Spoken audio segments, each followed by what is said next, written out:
Baik, perkenalkan nama saya Andrawan Samaloisa, NIM 211073008, kelas 2A D4 Teknik Telekomunikasi. Baik, di sini saya akan membahas tentang soal dari UTS Siskom Komunikasi, Sistem Komunikasi. Baik, soal nomor pertama, jelaskan prinsip kerja mikrofon dan speaker. Baik, penjelasannya adalah prinsip kerja mikrofon.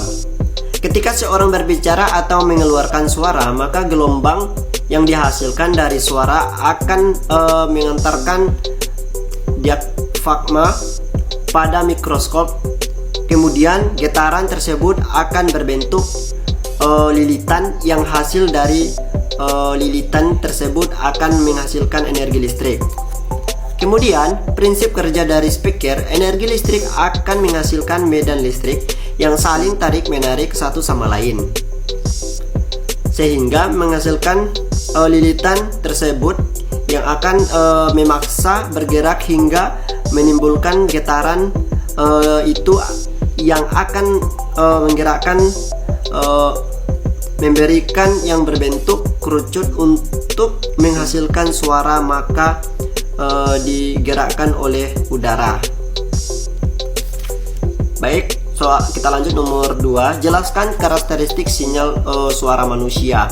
Di sini untuk menjelaskan karakteristik sinyal suara manusia, yang dimana suara manusia termasuk ke dalam frekuensi rendah yang diantara rentang 300 hingga 3000 Hz.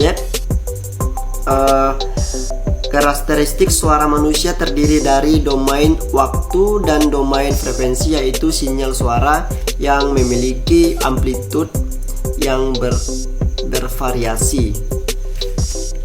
Kita langsung ke soal nomor 3. Jelaskan pengertian dari jenis modulasi analog dan kenapa perlu modulasi. Baik, modulasi itu adalah proses menghubungkan sinyal informasi ke sinyal carrier. Kemudian jenis-jenis modulasi analog yang pertama, amplitude modulation atau AM. Kedua, frekuensi modulasi modulation atau disebut FM. Yang ketiga, pulse amplitude modulation atau PM.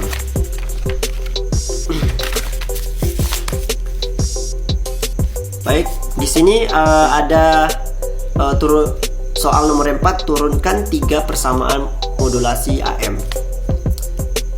Baik, di sini yang pertama itu FMT sama dengan AM kali sin 2V FMT dihasilkan IM sama dengan N per FM.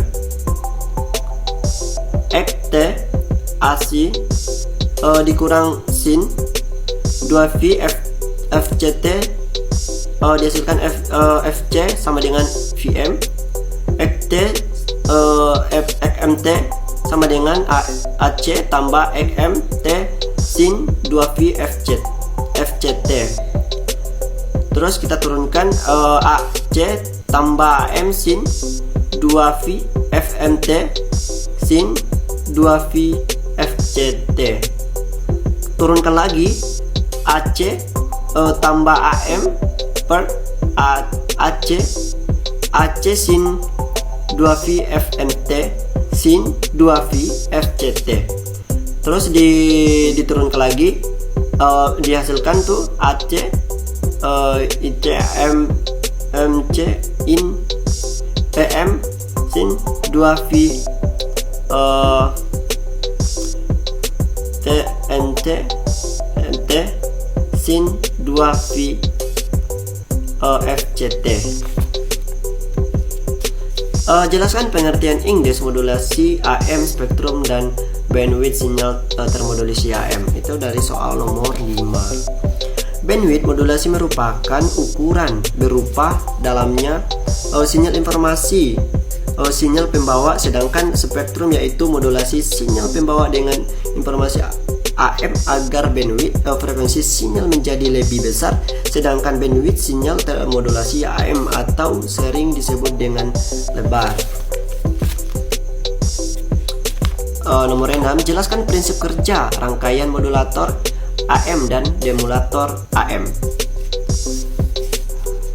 Baik, prinsip kerja modulator AM, di mana modulator AM mempunyai dua buah input, yaitu sinyal informasi dan sinyal pembawa, dan memiliki satu output yang telah termodulasi. Kemudian sinyal pembawa dibangkitkan melalui mikrofon dan sinyal pembawa dibangkitkan dengan rangkaian osilator.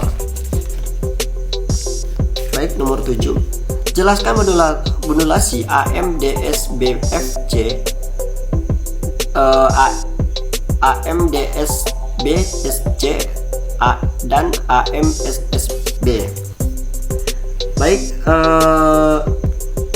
AM DSB-FC itu yang disebut amplitude modulation double sideband full carrier, yang dimana penyusunnya berupa sinyal carrier yang juga dua buah sinyal sideband, kemudian AM DSB-SC atau disebut amplitude modulation double system sideband suppressed carrier, yang merupakan suatu modulasi yang mana amplitude saat gelombang pembawa diubah-ubah sesuai dengan amplitude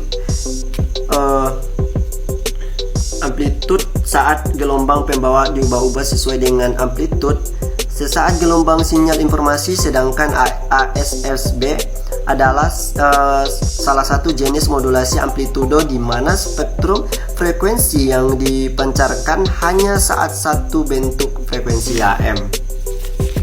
Baik,